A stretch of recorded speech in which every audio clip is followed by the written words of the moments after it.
Hello. Today I'm talking about this book, Atomic Habits. It is a viral bestseller, it's well renowned, and it's a book that I wanted to read for a long time. And it's also a book that I had to have several attempts at reading. We'll get into all that in a moment, but if we haven't met, my name's Sarah from Free Your English. You're in the right place if you are an intermediate to advanced English learner who loves to read and loves to talk about books and the big ideas in them. Come along with me as we talk about Atomic Habits. The premise of the book is tiny changes, remarkable results, an easy and proven way to build good habits and break bad ones. So I don't know why I keep putting it in front of my face, it makes no sense. I'm going to talk about what I thought of the book and its premise, and also how you can apply it to your English learning journey. Okay, so the book is about the power of small habits repeated consistently. Like the blurb says that it's a revolutionary way to get 1% better each day. And for me, that was the value of reading the book, was that idea that small changes really do make a big difference. I tend to be quite an all or nothing kind of person, and I have definitely invested in the idea that if you're going to make a change, make it big, and you can only really see if it's valuable if that change is big enough to be really memorable and recognizable and instantly something that you can see has made a visible, huge, big transformational difference. And this book is about how change actually comes from the small things, the incremental things that add up slowly over time. And I think that's interesting when we think about, improving something or learning to get to a new level in something like learning a language, because when we are at that intermediate plus level, and I say we because I'm in that situation as a Portuguese learner, it's really easy to think, well, you know what you need to do. You know that you perhaps need to fix a few grammar errors, but mostly you're okay there. You know that you need to continue to develop your vocabulary and put it into practice, make it part of your active vocabulary. You know that you need to speak more and do so in increasingly growth orientated, higher pressure, more structured way. You know that you need to take on those different speaking tests and grow your confidence. It's so easy to know what you need to do and to think, well, at some point I'm going to take this big action to make it happen. Versus what the book is saying is, well, how about instead of those big, take the stage, make it happen moments, how about looking at the small things that you're doing every day? Can you make them more consistent? And I think this book is genius for how it lays that out. And also, having said that, the answer for me is no, I cannot get to that consistency yet. So we'll talk about the sticking point that I have with the book.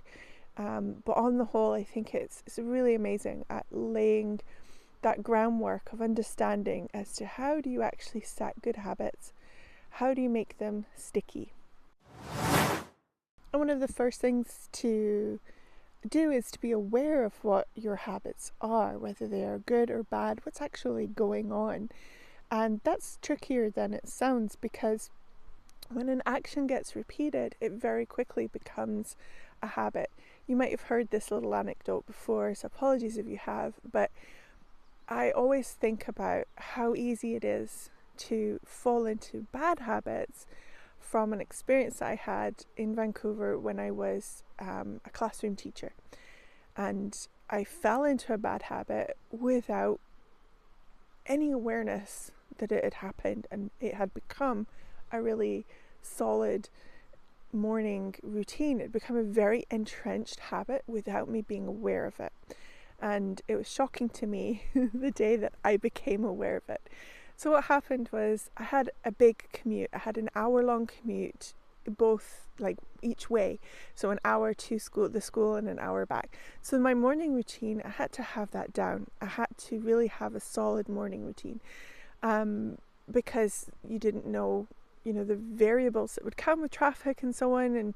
And I just had to be on top of that and into the school early. I had a really good breakfast because I knew that I would have a big busy day most days. So most days I ate porridge and I went through my morning routine. But it came to one report season when I was working late a lot and I was getting more tired than normal. And one day I woke up too late to go through my usual breakfast routine. And so on the way during my commute, I actually stopped at a gas station, what we would call a petrol station here in the UK, but in Canada they would say gas station. I stopped and I grabbed a coffee and a protein bar. Not the worst breakfast, but certainly not the best, and not one that I would choose to have every morning. But choose it I did, because the second morning I was tired and I knew that that was a plan B, and so I resorted to it. And then the third morning, while I was starting to recover from this busy season, but I kind of recognized that I was still running a bit late for a few days. And anyway, it went on, and I didn't really realize that this had become my new habit, my new morning routine. And then one day I woke up and my car wouldn't start. I phoned a friend who was really good with cars. He came, thankfully, luckily. I had a look at it and said that it was an ignition switch issue and that he could jump start the car and I'd be able to get to work. When I got to work, I could call a mechanic who would be able to sort out getting it to the mechanic shop and getting it properly fixed. He says it wasn't anything that was problematic to drive with. It was just the ignition switch wasn't working and the jump start would be required. So he very kindly gave my car a jump start, and it started, and I was saying thank you, and he said, "You're fine, go straight to school, don't stop." Now don't stop if you've just had to have your car jump started. It's kind of obvious advice, and I said of course. Off I went. What did I do?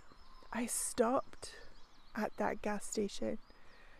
I pulled up, I went in, I grabbed the coffee, I grabbed the protein bar, and as I was standing in line, I thought, oh my goodness, I cannot believe that that's what I've done.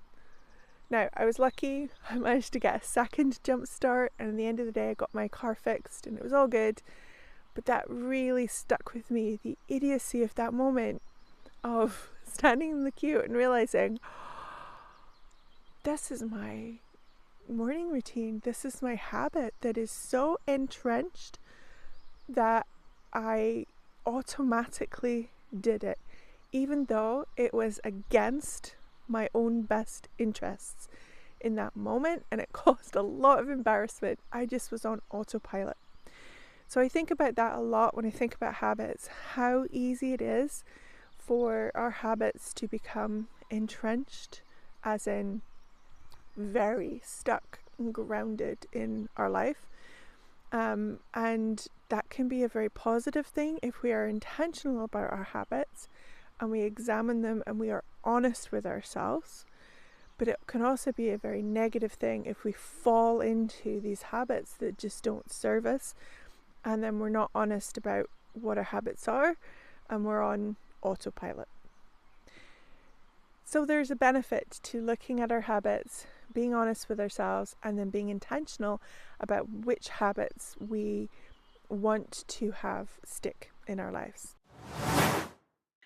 The author posits or states that there is a habit loop.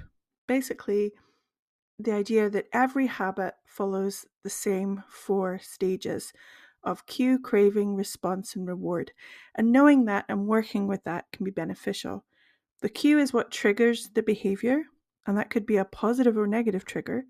The craving is the basic desire behind it.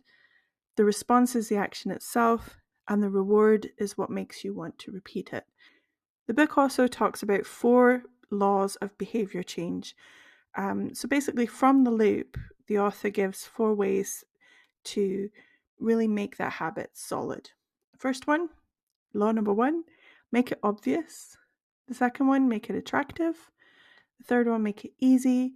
And the fourth, make it satisfying. So again, if we were focusing on reading more in English, you want to make it obvious by having the book where you see it. Make it attractive by choosing something that you actually want to read, you're excited about. Make it easy by starting with a small amount, something that seems too minuscule to even be worth it, like 1 page even, building up to 2 pages, building up to 3 pages and beyond. So you make it easy. And then the 4th law is you make it satisfying. So by finishing at a natural stopping point, that automatically makes it satisfying.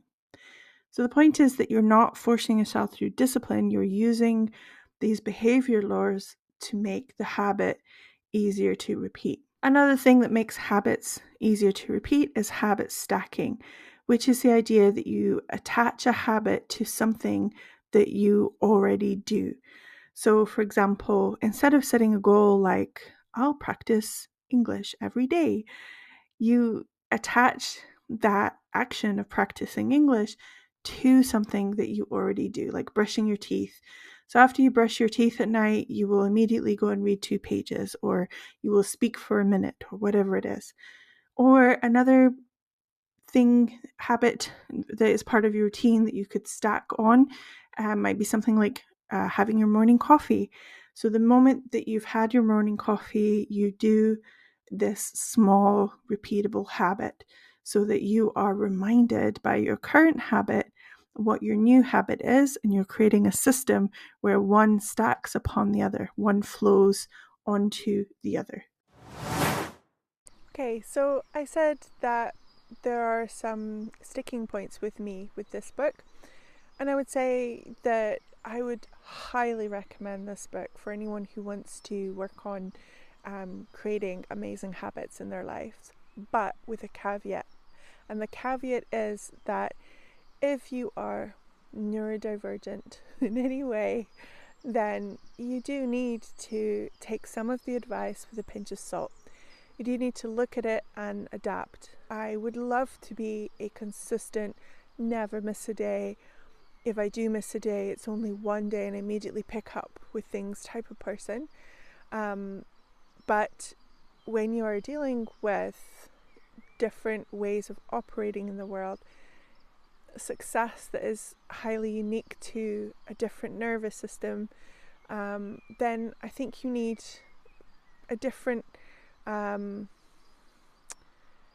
an out, not an excuse, but you need to recognize that it doesn't help to add on stress that can cause, the blame game and shame. And recognize that stopping and starting might be part of what's needed for someone who has a different nervous system. Just in the same way as one person might thrive in a regular 9-to-5 work situation where Monday to Friday they consistently and continually work on their job, whereas someone with a different nervous system or an aspect of neurodivergence might need project-based work where they work very intensely in their own way on a project, and then they take a break. And so I recognize that people with, especially things like ADHD, this advice of being consistent, never missing a day, not breaking the chain, we need to give ourselves a bit of leeway. And I noticed that resistance coming up as I read the book, so I thought I would name it and talk about it. Did you notice any of that? If you have read the book, do you have anything that you feel you need to adapt for your own circumstances? Share in the comments. I would love to hear what that is.